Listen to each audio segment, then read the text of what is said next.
Қожек ақан, ұрсатылаға келіңіз. Қожекіңе беріңіздер микрофон. Ассалаумағалейкум, игі жақсылар. Тойларыңыз құтты болсын ағайыным.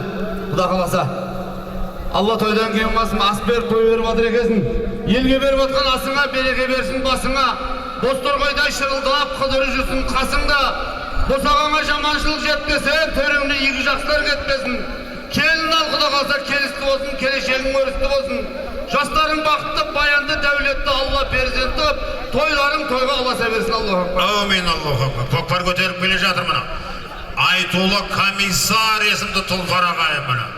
Бәрекелді мәреке туралы таста. Бере бер мына. Бақыт Қажы ағамыздың 10 миллион теңгеге алынған мың қара есімді тұлпары менен жоғарғы мәреке Ғафур палуан ағамыздың баласы Жантөре палуан тастанды. Жоғарғы мәреке Сырлы Келес өңірінен келген алашқа белгілі Шаншықылы Ғалымжан палуан тастады. Астындағы тұлпар киелі Түркістаннан келген Мәдиятаның немересі Данахан көкеміздің баласы Айтулы Атбегі белгілі палуан Аманжол мырзаның комиссар есімді тұлпары менен жоғарғы мәреке Ғалымжан палуан тастады.